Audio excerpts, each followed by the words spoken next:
9 months before missing the World Cup entirely, Italy was celebrating as European champions. Let that sink in for a second. A team good enough to win an entire continental championship somehow failed to even qualify for the World Cup less than a year later. This isn't some ordinary football story. This is one of the strangest collapses in the history of the sport, involving a country that's actually won the World Cup for separate times. Today we're breaking down exactly how Italy built one of football's most feared national teams, and exactly how that same program came crashing down twice in a row on the biggest stage that exists. Quick basics before we start. Italy is one of only a handful of countries to win the World Cup 4 times, a number matched by very few nations on Earth. For most of the 20th century, being drawn against Italy in a tournament meant one thing above everything else. You were about to have an extremely hard time scoring a single goal. Let's start at the very beginning. Italy won their first World Cup in 1934, hosting the tournament on home soil, and then somehow did it again in 1938, becoming the first country ever to win back-to-back World Cups. This early dominance planted a philosophy into Italian football that would define the country for the next 80 years. Defense first, everything else second. That philosophy eventually evolved into something called catenaccio, an Italian word that literally translates to door bolt. Think about what a door bolt actually does. It's not flashy. It's not exciting to look at. Its entire job is to make sure nothing gets through. That's exactly what catenaccio football looked like on the field. Layers of defenders specifically organized to shut down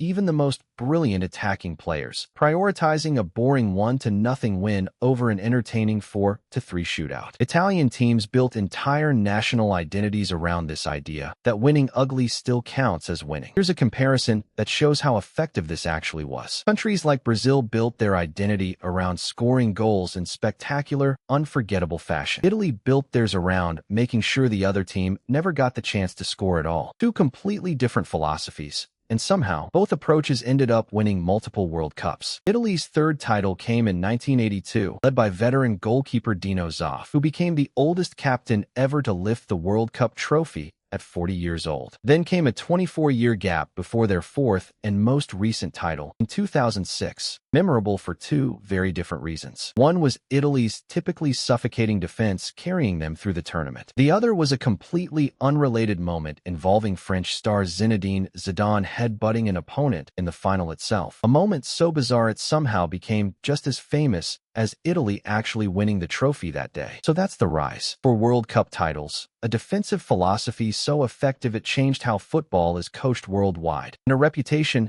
as one of the most reliable powerhouses in the sport's history, which makes what happened next genuinely shocking. From 1962 all the way through 2014, Italy qualified for every single World Cup without fail. That's over 5 straight decades of guaranteed appearances at football's biggest tournament, an incredible streak of consistency most countries can only dream about. Then, in November 2017, that streak ended in the most painful way possible. Italy faced Sweden in a 2-game playoff for the final qualifying spot. Across both matches combined, Italy failed to score a single goal, losing 1-0 on aggregate. It was also the final match of legendary goalkeeper Gianluigi Buffon's international career, a man who had defended Italy's goal for 2 decades, forced to watch his final game in not with a trophy, but with his country eliminated from the World Cup entirely. Here's the part that should have been the turning point. Italy responded to that heartbreak by hiring a new manager, Roberto Mancini, and completely rebuilding the national team's identity. And it actually worked spectacularly. In July 2021, Italy won the European Championship, one of international football's most prestigious trophies, beating England in the final on penalty kicks. It was being celebrated across the country as proof that Italian football had officially recovered from its darkest moment. Then,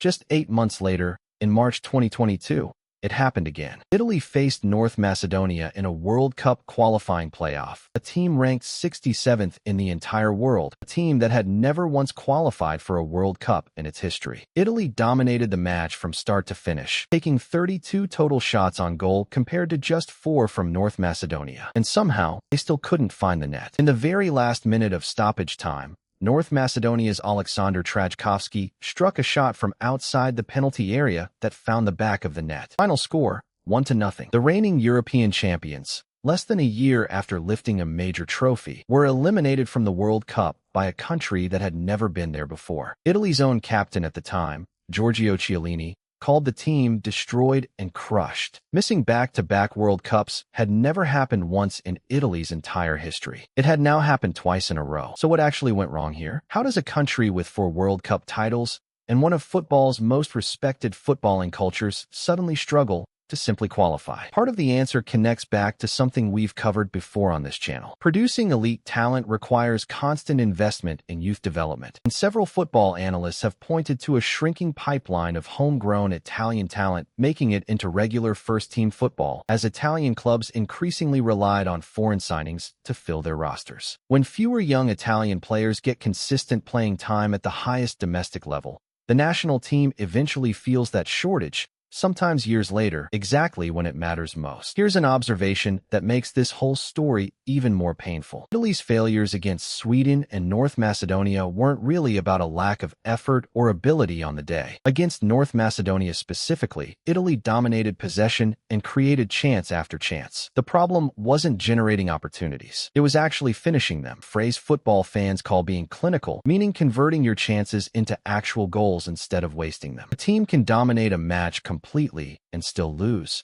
if they can't put the ball in the net when it matters. Quick recap before we wrap up. Italy built one of football's most feared national identities around defensive discipline, winning 4 World Cup titles across nearly a century. Their catenaccio style proved that suffocating opponents could be just as effective as outscoring them. Then, after 5 decades of guaranteed World Cup appearances, that consistency collapsed twice within 5 years, first against Sweden in 2017, then against North Macedonia in 2022, just months after winning a European championship. Here's the final thought worth remembering. Even the most dominant football nations in history aren't immune to sudden collapse. Italy proved you can win 4 World Cups, build a defensive philosophy that influences the entire sport, and still watch it all fall apart in a single stoppage time goal against a team that had never been to a World Cup before. In football, past success guarantees absolutely nothing about what happens next. If breakdowns like this make football finally click for you, subscribe, because this channel turns the biggest stories in the sport into something anyone can actually understand.